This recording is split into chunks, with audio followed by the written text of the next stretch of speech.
new, more transmissible variant, Omicron. And as of last week, we heard reports from the United Kingdom that we're not sure that this is not as severe a disease as the Delta variant. So we really must take time and take stock to do the things that we know will help us prevent the spread in our community by masking indoors. We cannot let our hospital system down. We cannot let our healthcare workers down. We cannot let our system of hospitals fall victim to another surge. We must get in front of this. We have the power to help. You have the power to help. We need everyone to get vaccinated, get their booster, wear masks indoors in public settings, and get tested before and after traveling to visit with friends and loved ones. Let's be responsible and show compassion for one another in this season of holiday cheer. Get tested before travel and gathering, get vaccinated, and get boosted as soon as possible. And now I'll pass this on to Director Stirrup. Thank you, Dr. Walks.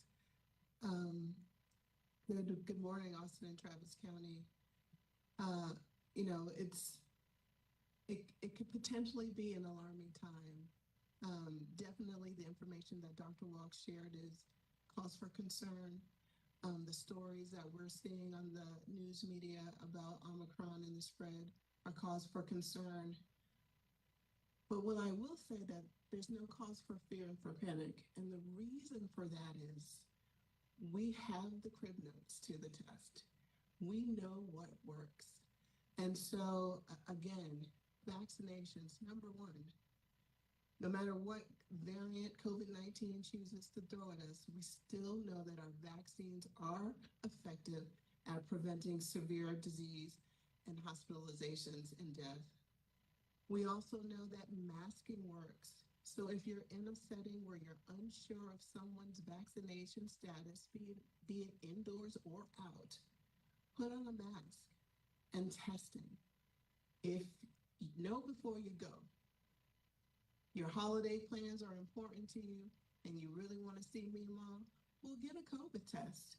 You can come to any of our APH locations. You can go to your local clinic or pharmacy. You can go to H-E-B or Walmart and pick one up and do it at home. Dr. Walks gave a wonderful demonstration the other day on the news. I didn't know if I had cedar fever or COVID. I went and picked up one and I did a double dose. I wanted to be sure. So there's 2 tests in the pack. We have the knowledge, and that means that we have the power to make good decisions for ourselves and our community. And if the message of the hospital system is not ringing or resonating with you, then do it for yourself and the ones that you love. Because one thing that we know, that COVID does have the power to take lives, but we have the power to protect them. So vaccinate, wear your mask, socially distance, and test. And with that, I pass it over to Janet Pichette.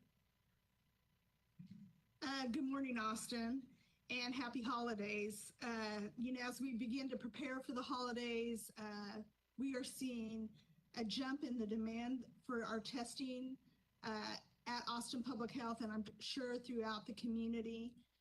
Please be sure that if you have the opportunity to test, the testing is not only going to be the right thing to do for yourself to make sure that you're safe, but it's an added measure to protect those loved ones that are around you so that you're not transmitting disease to somebody who may be vulnerable or at risk.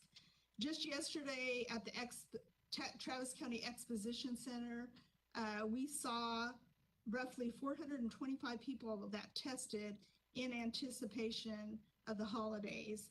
That's a 134% increase in the number of testing that we had in the prior week, since the previous week.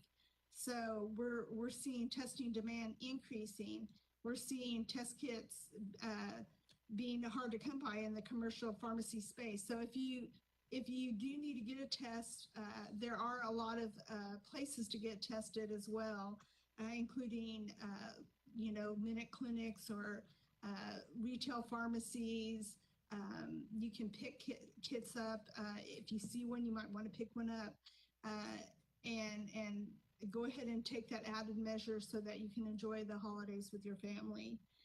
One key thing, if you do test before and after you travel, make sure that if you have, after you travel or before you travel, make sure that you are monitoring your symptomology. We know with Omicron, the symptomology is similar, it's like all COVID related type illnesses, but there have been reports that people are experiencing slighter symptoms. So they are feeling exhausted. They are seeing congestion and runny nose and sore throat. So those tend to be some predominant symptoms that are happening, and they tend to be much milder than other severe symptoms of COVID, like fever and things like that. But just be sure you're monitoring your symptomology before and after you return from travel. Just to kind of give you an update on Omicron, we continue to monitor for Omicron in our community. We have variant sequencing out, and we are waiting for those results to come back. The 3 cases from the University of Texas that were reported as possible cases a week or so ago have now been confirmed. And so what I can tell you is those individuals did not have any kind of international travel history. And so they had exposure and disease transmission here in the Austin-Travis County area. What that tells me is we have community transmission of Omicron right now, and it is quickly taking over Delta cases in our community.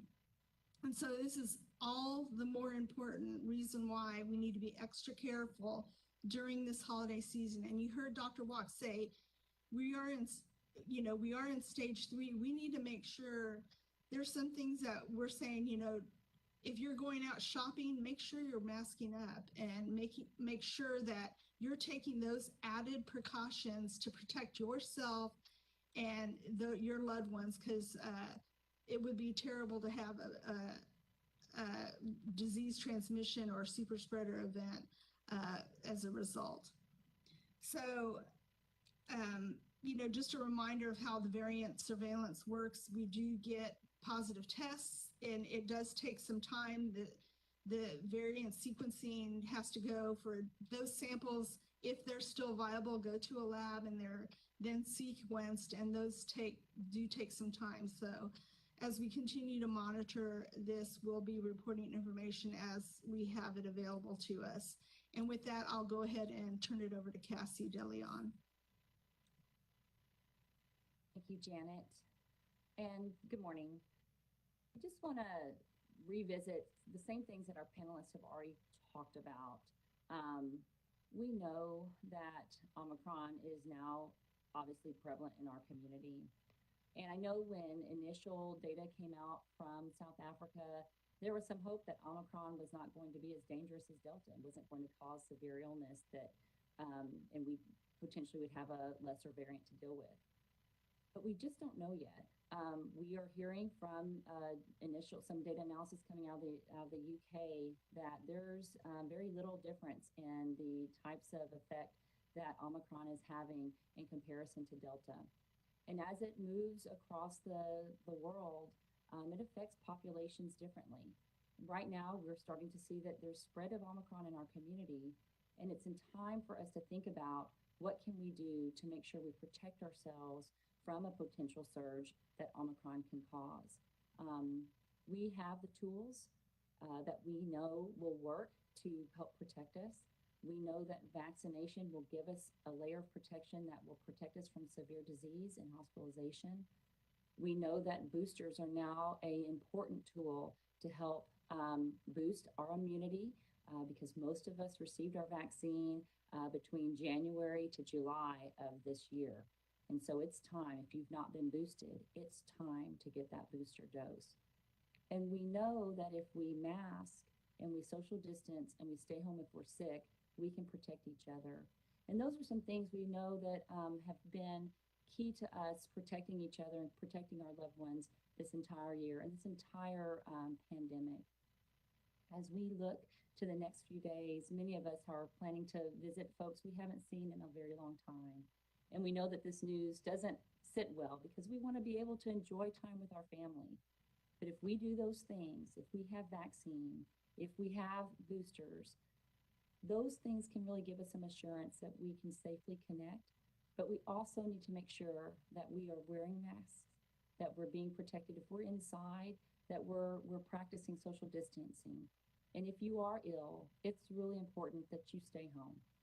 It's not something we want to do forgo this holiday season in any way, but if you don't feel well, it's important to stay home because it will protect those around you, and perhaps you can reconnect a few weeks later and enjoy this time. Don't let this disease be the Grinch to your Christmas and your holidays. We can all affect this. We can all help each other and protect each other. And with that, I'll open this up for questions. Yeah, our pool reporter today is Connor Ward from KView. She's going to ask questions on behalf of news outlets. Connor.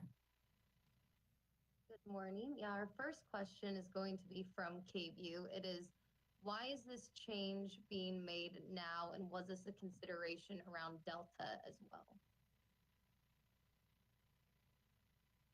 We are guided by the science, and the projections that we received from the UT modeling group show that this variant, because it's more easily spread, it's more transmissible in our community, has a much greater impact on our hospital capacity. So we are trying to avert overshooting or taxing that capacity by asking our community to follow the guidance and adjust the thresholds so that we can increase our mitigation strategies as we need to, and take those steps that we need to as case numbers increase to try and drive those numbers down and flatten the curve, which is what we started with at the very beginning of this pandemic.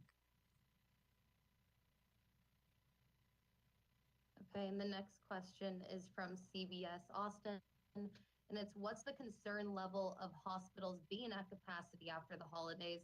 In that case, are you preparing to stand up the convention center as overflow for hospitals again? We have our resource planning and preparation in place to address any concerns or eventualities regarding hospital capacity or shortages of our resources. And we're ready to do what we need to do to take care of patients in our community. Yes, and I'll just add to that.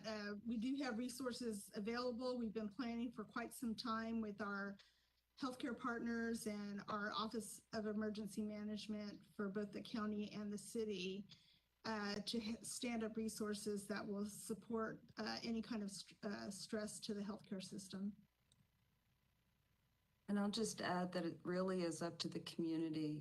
If we start doing what we need to and following the guidance of stage 3, masking in indoor public settings, testing, and getting our vaccines and boosters, we can make this a good Christmas where we're not taxing our resources.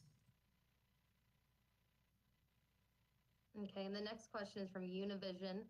What is Austin Public Health doing to help the Latino community with the language barrier to communicate the importance of getting the booster shot, since Omicron is quickly spreading within the country and state? I'll start with that. Our joint information system has worked tirelessly throughout the city and with our community partners to make sure that we have messaging available in multiple languages. We've had a strong presence in the Spanish-speaking news media to make sure that the information is being communicated in a timely fashion. And I can't forget the folks who are doing the boots on the ground work. We have community health workers employed by Austin Public Health that are bilingual. We have partnerships with other organizations, in not only the Spanish-speaking community, but in for communities with Asian languages, to make sure that we're using all of our resources and partners that are available to make sure that messaging is readily available and is being communicated on a variety of fronts.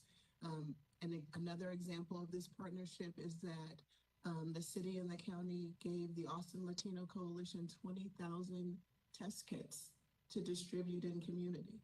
And so, as I've always said, we know that we're not the only people doing this good work, and however we can support our community partners in providing resources and information in places and spaces where we might not have the street cred, we definitely take advantage of those opportunities. So it's our continued presence in the Spanish-speaking media, as well as our partnerships with community-based organizations and the staff who are doing the boots on the ground work to communicate with our residents.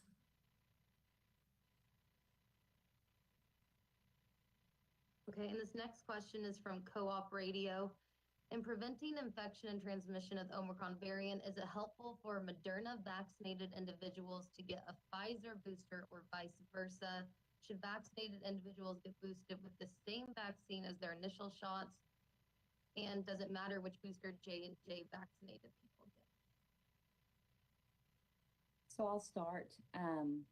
What we know the recommendations from CDC is to follow your vaccine, your initial vaccine progression. So if you receive Pfizer, the recommendations are to get a Pfizer booster. If you receive Moderna, the recommendation is to get a Moderna booster.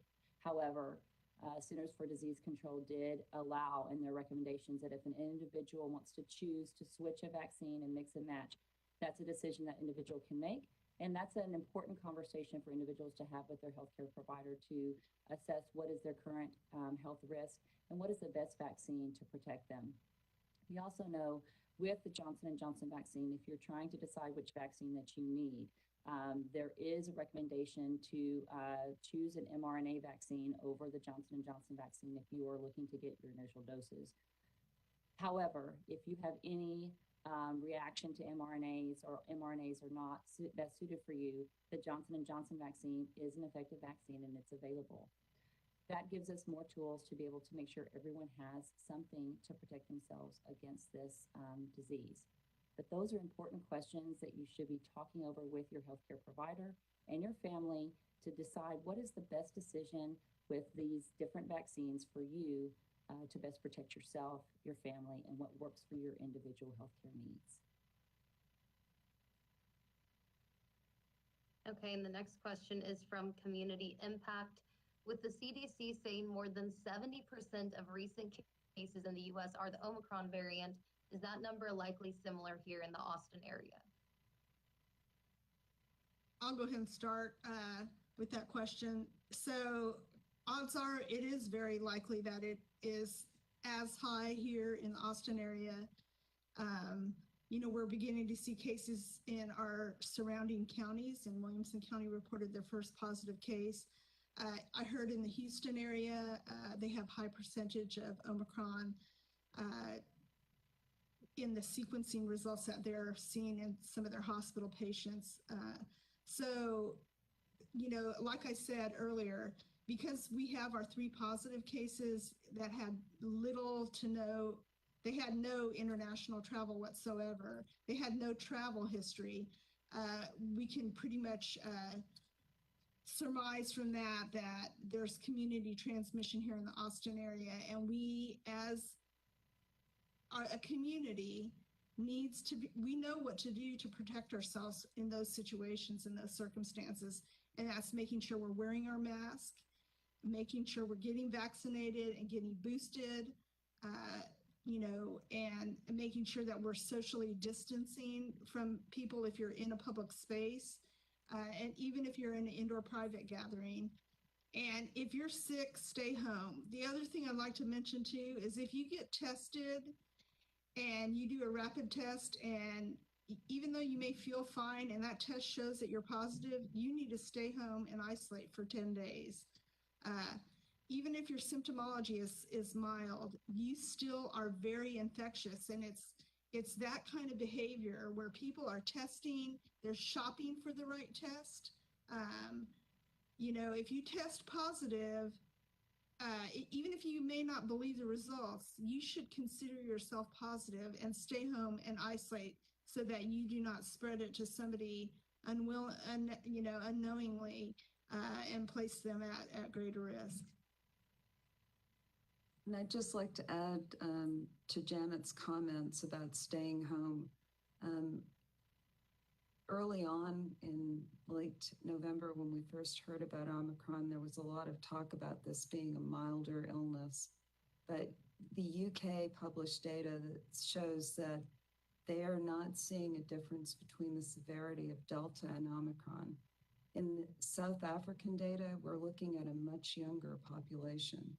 So we do not know how this Omicron variant is going to affect our at-risk, medically at-risk populations and our senior citizens. And let's be clear, we have always said we're going to protect the most vulnerable, the unvaccinated, the medically at risk. So now is the time to stay home if you're sick, and stay home if you're sick and your test is positive. The next question is from KXAN.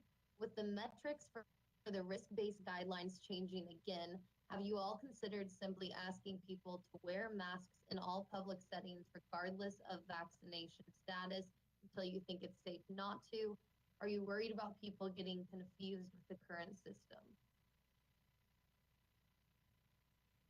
We're being very clear about this. We are asking people, regardless of vaccination status, to wear masks in indoor public settings. And that includes indoor dining, indoor shopping, indoors in public with people that you do not know and you do not know their vaccination status.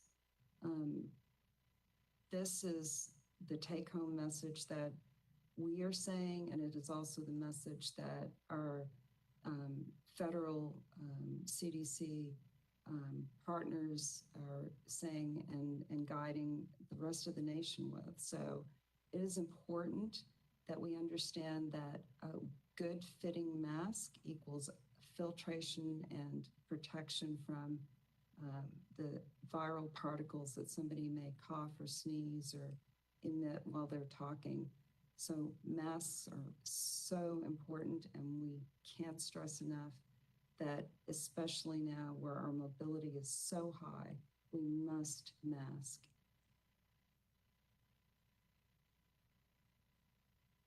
The next question is from the Austin Chronicle.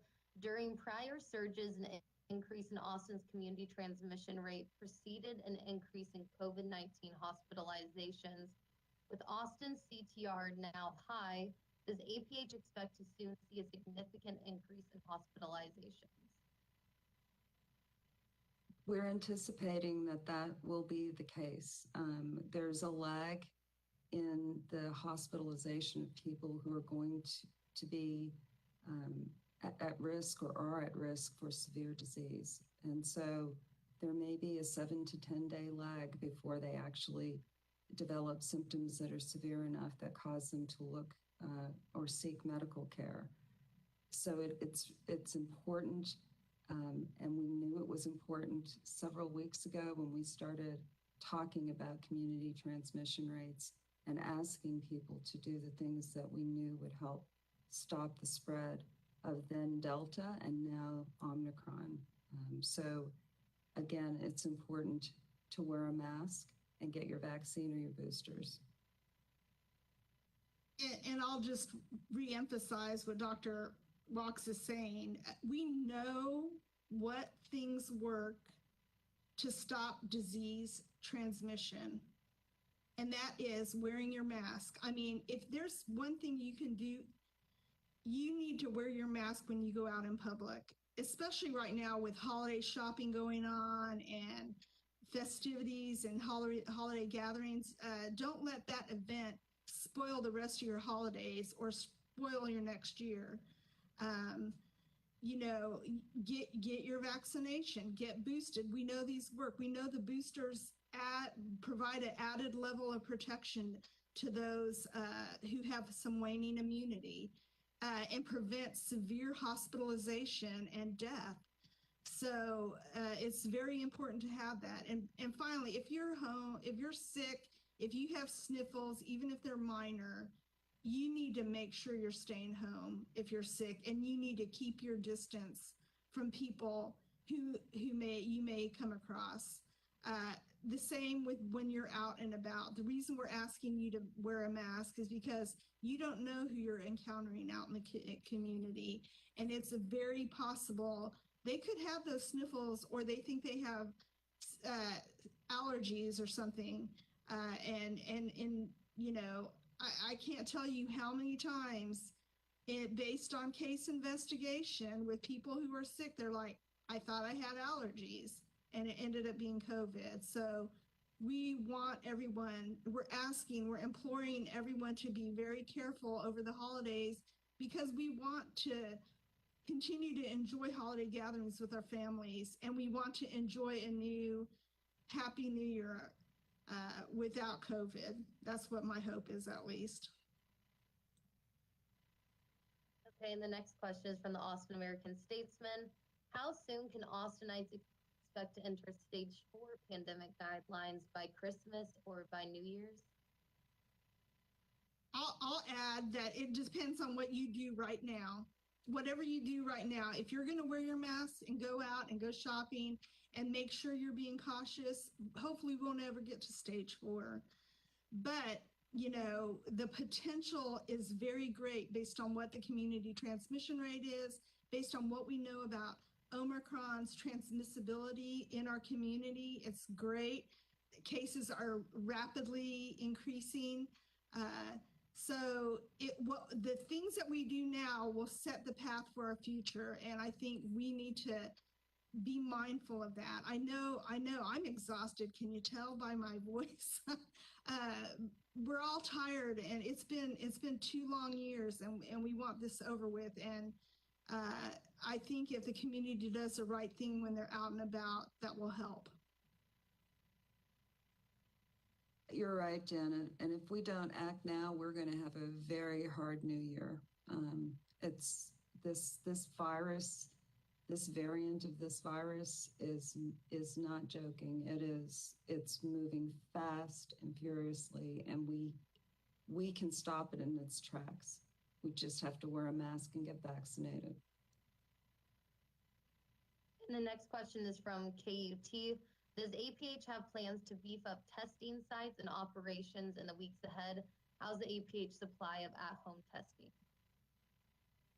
So I know that, Austin, we put in resource requests to our Office of Homeland Security and Emergency Management and Travis County Office of Emergency Management to purchase some additional testing kits. I know the president has mentioned that tests will be available to every U.S. citizen who requests it.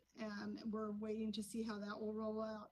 As far as our PCR testing that we're doing, just during this press conference alone, I had somebody asking me that they're going to be extending hours to try to meet the demand that we're seeing at our testing sites currently. So yes, we are flexible and trying to adapt to the increasing demand on testing, and we'll be working with our testing operations to make sure that we have availability out to the community.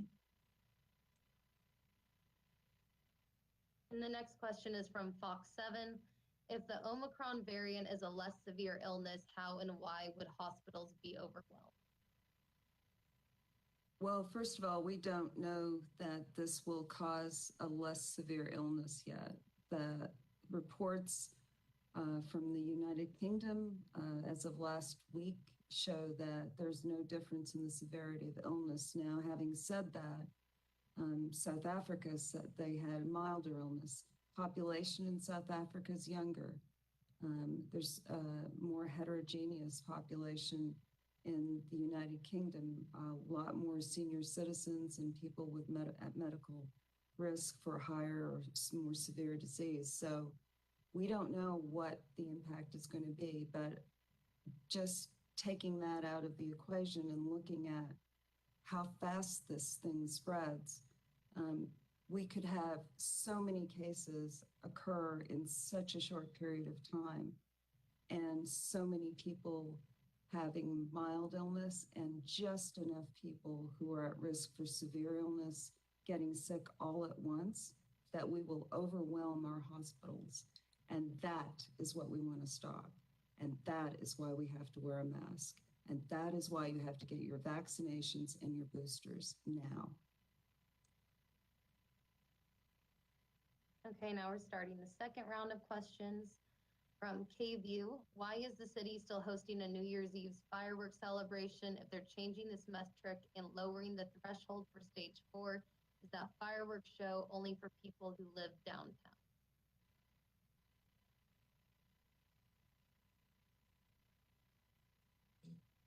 So the fireworks display that's being planned is one that is to be viewed from afar.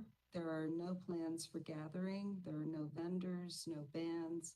It's simply a fireworks display. And so we're expecting people to view it from their vehicles, or in the downtown area, people may be able to look at it from through their windows, but we're not planning for that to be a large social gathering. The next question is from CBS.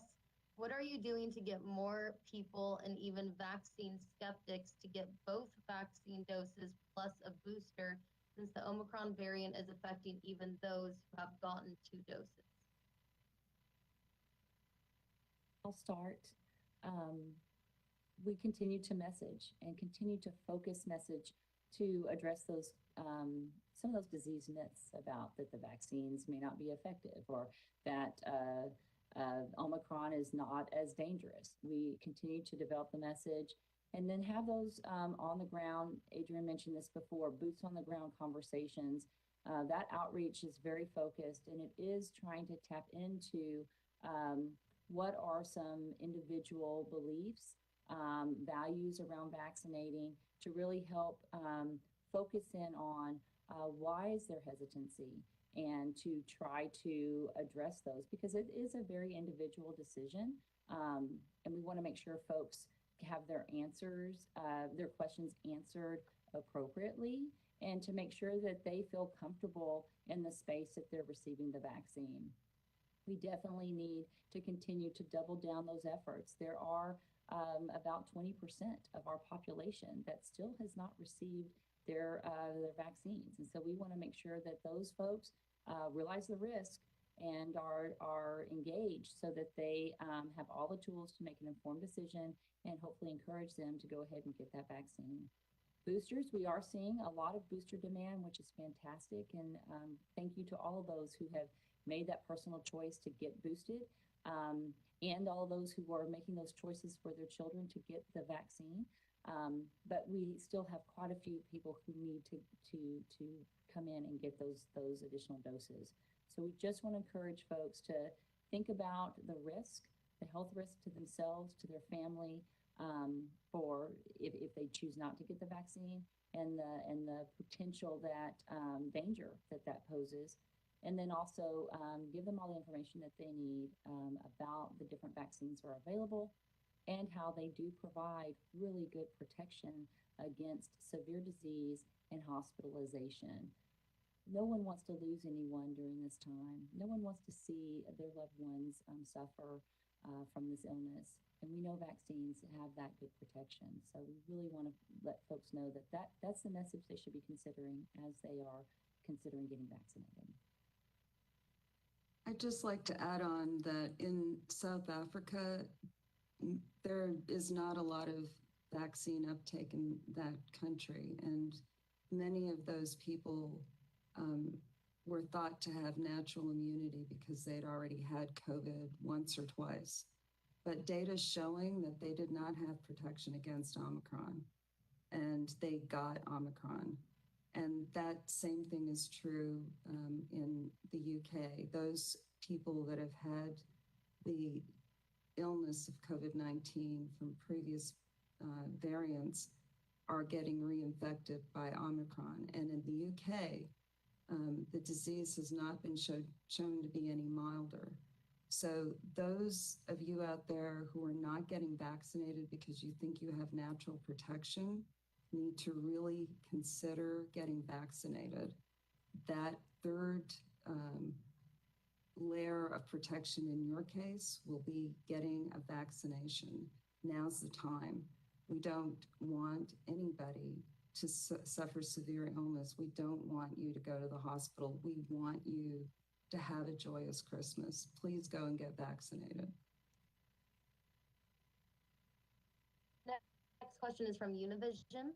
In the last press conference, it was mentioned that most of the cases of COVID-19 are coming from people that are visiting and traveling from other cities. Will there be any regulations that can prevent or control more cases in the city?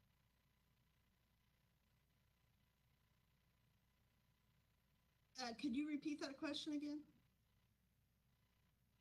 Yes. In the last press conference, it was mentioned that most of the cases of COVID are coming from people that are visiting and traveling from other cities. Would there be any regulations that can prevent or control more cases in the city? No, I think, I don't think of any regulations from that perspective. I think there are federal regulations about entry into the United States, and, other countries, if there's international travel, definite regulations related to that. We recommend to individuals who are traveling either to or from Austin that they get tested prior to coming or when they return, and make sure that they haven't picked up illness along the way. Just to be safe. I have my son who's going to be coming in from California over the holidays, and I have a test waiting for him so that I can make sure, and he's completely vaccinated and boosted.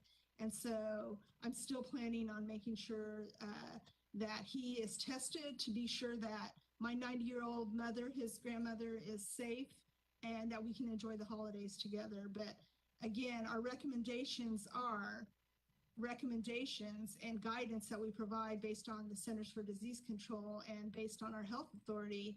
And those are to continue to mask up, get tested before you encounter other family members or friends in your holiday gatherings. If you're out and about shopping, make sure that you're protecting yourself so that you don't bring disease home. And I'd just like to add that at this point, we have community transmission of this disease. It is spreading in our community, and it's not, we're seeing cases in people who have no history of travel.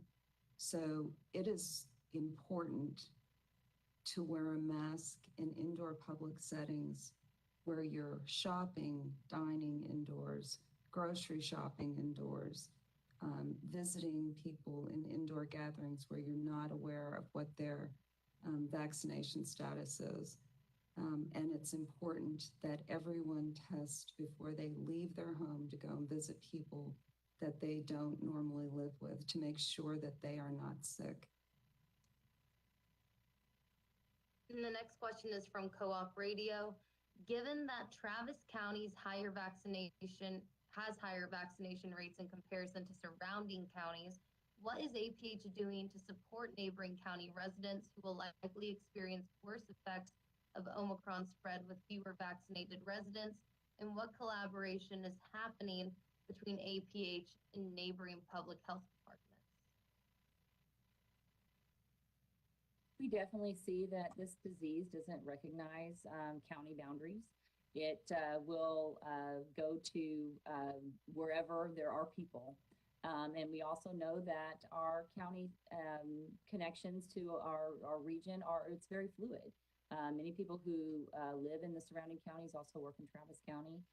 We know people come into Austin and vice versa. Folks from Austin go out into the surrounding counties. So it's really important that we think about protecting all of us from a regional lens.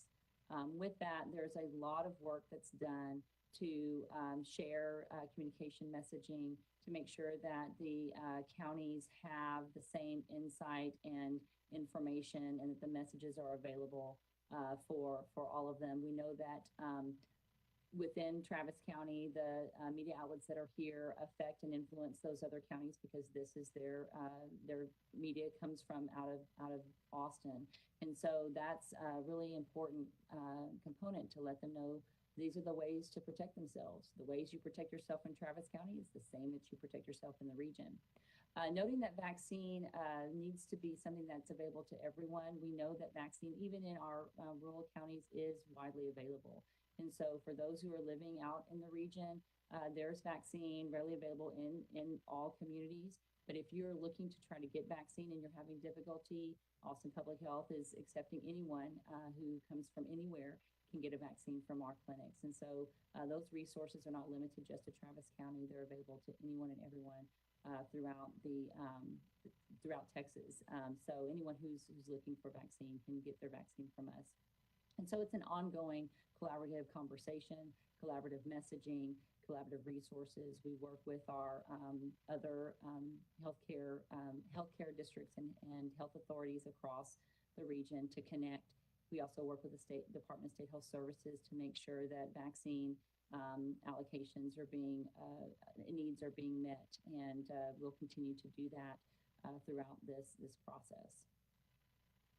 And I will add to what Cassie's saying is regarding the whole epidemiologic response, case investigation. We have always worked very closely with our neighboring counties and regional health departments, state health departments to intervene when we have travelers that are international travelers that are inbound to the Austin area that we need to follow up on or assist, because there are areas of Austin that bleed into Williamson County and to other community and Hayes County. Even so, there are times that it requires us to work very closely with them, especially when we're doing cluster and outbreak investigations.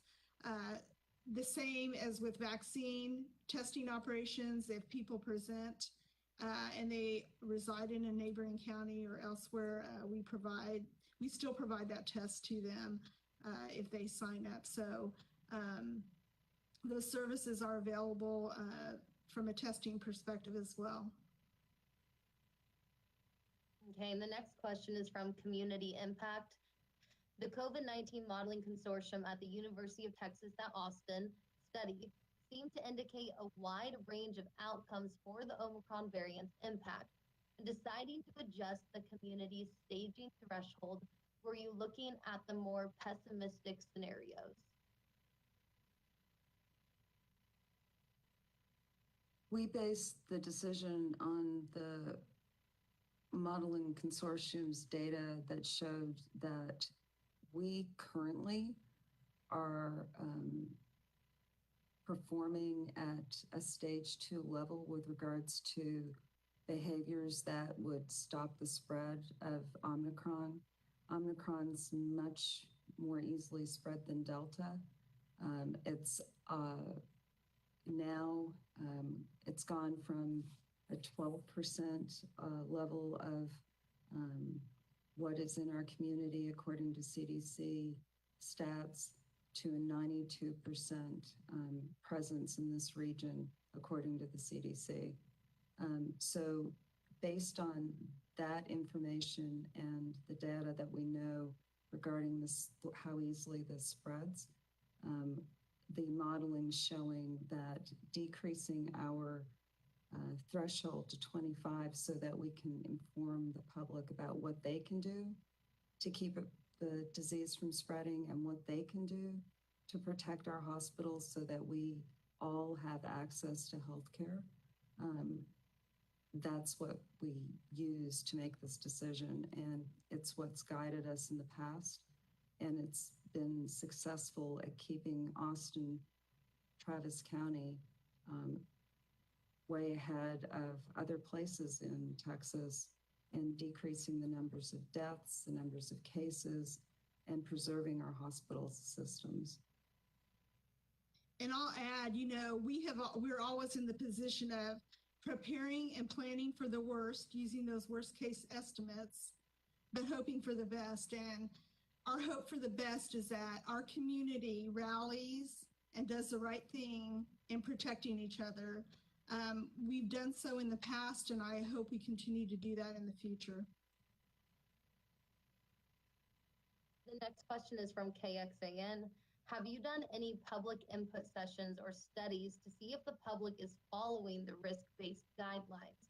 Are we seeing changes to the guidelines reflected in the case numbers and hospitalizations?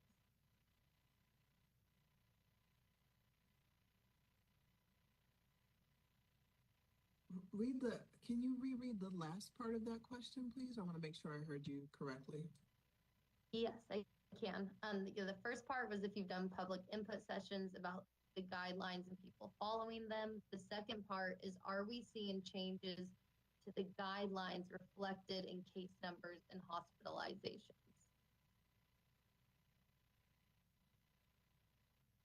I mean, I would say in general, and I'll address the latter part of that question.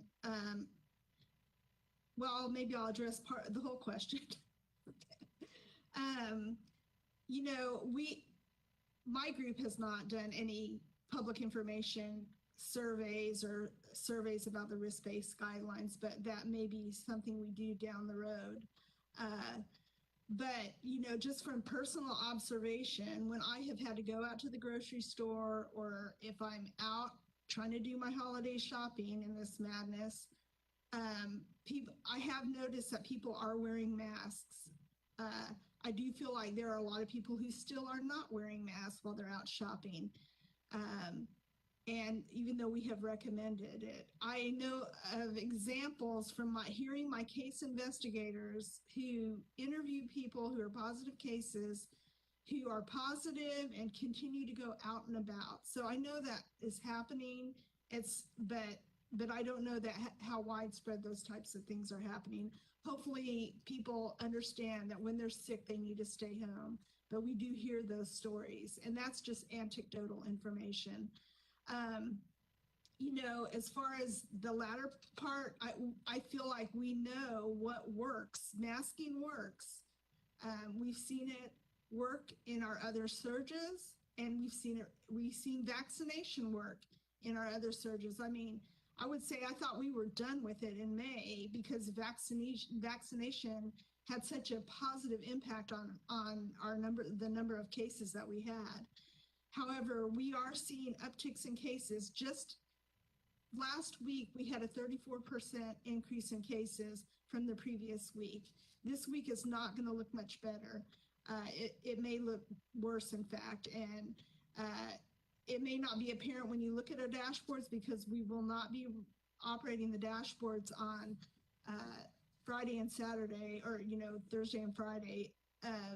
So our numbers may be a little off, but what's coming in for case counts early on in this week are pretty high. As you can see on the dashboards, things are starting to pick up. We want to make sure it doesn't pick up at a much higher rate. And so I will say, those guidelines do help address, preventing illness and preventing disease transmission. Anything that is done to stop disease transmission risk is has a positive impact on cases. I'd just like to add that the UT modeling group is doing the calculations and factors in community behaviors regarding social distancing, mobility, mask wearing, and we on our dashboard have a tab that shows where there are groups of people who are being monitored for masking and social distancing and other behaviors with regards to the spread of COVID-19 in our community. And there's several groups throughout our nation who are participating in those types of surveys, and we are keeping tabs on that as we make decisions about mitigation strategies and our risk-based guidance. The next question is from the Austin Chronicle. Will APH testing sites and vaccine clinics be open Christmas Eve or Christmas Day? No, they won't be.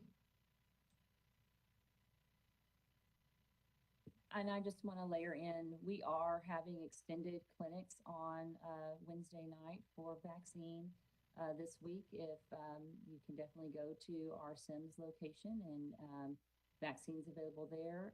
Also flu shots are available there. And also in Pflugerville, we have at the Pflugerville Library extended hours into 7 o'clock. So if you are still seeking that vaccine, a booster, your second dose, even your first dose, and you're looking for flu shots, you can get them from those locations during that time. I do want to mention that if you're looking to get tested to congregate, testing on Christmas Day, on Christmas Eve, is likely from one of our locations. It's a PCR test, so you would not have the rapid response that you would need. So it's important to test prior to, and then really think about if you have visited folks over the holidays. We will be resuming operations on the 27th. We do encourage folks to get out and test. Also, vaccine operations will be available, so you can definitely get in there and get tested to make sure that you are safe from in case you had an exposure, and also you can get your vaccine. And the next question, oh, you can go. I was just going to add, as far as just adding on, testing operations will also be resuming next week as well. Perfect. The next question is from the Austin American Statesman. What more can Austin Public Health do to help avoid entering another surge like UT is predicting as a result of Omicron? Would another stay-at-home order or mask mandate be an option?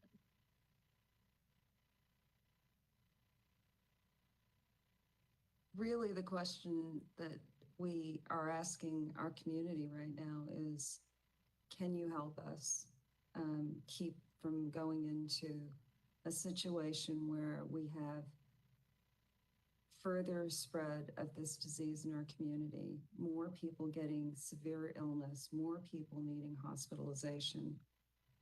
Can you help us? Can you help yourselves? Can you protect yourselves and your family by wearing masks, getting vaccinated, and staying at home if you're sick? This is a disease that is spread from person to person, and we need each and every person in our community to work together to stop it. I just want to add one thing to that, Dr. Watson. Instead of can, will you? Because I know you're able. Austin and Travis County, we've done it. We've been here before. We've done this. And even though the data, like I said, is alarming, what is also comforting is that, as we've noted during this time, we are faring much better than our surrounding counties because we know the right things to do. We have, and we continue to do them. And so, we cannot be finished with a virus that is not finished with us. So the question on the table is, will you continue to do the things that keep us safe?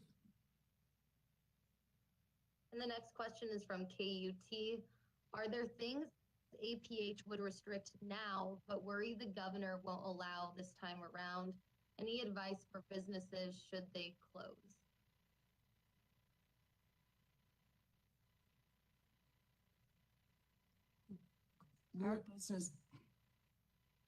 Our business community has been exceptional at doing their part to help protect this community.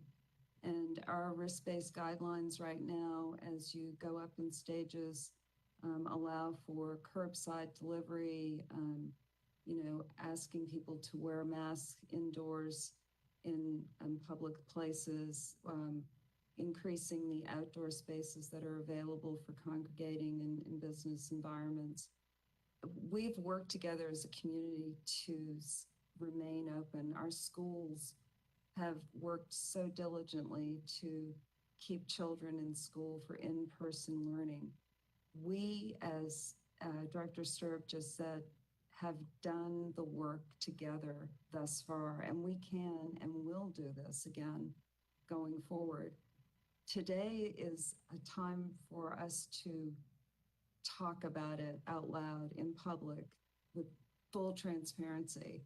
Our numbers are going up, and it is time, because we're not going to be in school, and we're not going to be all of us open for business on certain days during the next couple of weeks. But we will be gathering, and it is so, so important that we test before we get together, that we stay home if we're sick, that we wear that mask when you go to get the cranberry sauce. We have to do this. That's what's going to make the difference about what happens in the new year. And the last question is from Fox 7, and they asked, any consideration for recommending any lockdown measures for Austin?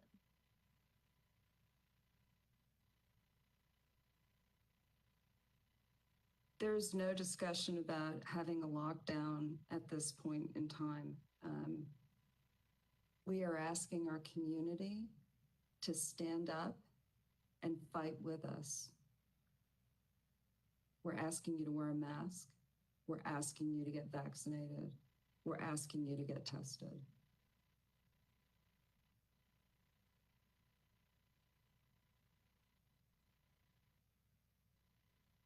And that is all the questions.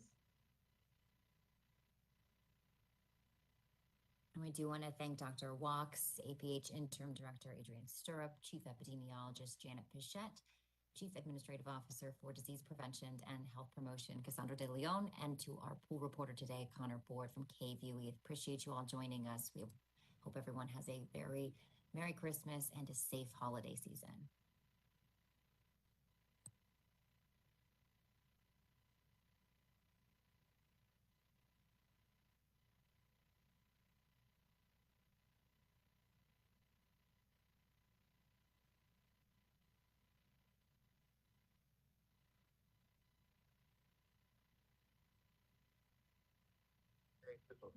Yeah, you too. All clear.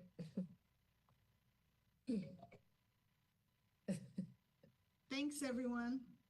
Happy Yeah. holidays. Yeah, y'all have a good one. Thank you. Merry Christmas. Merry Christmas.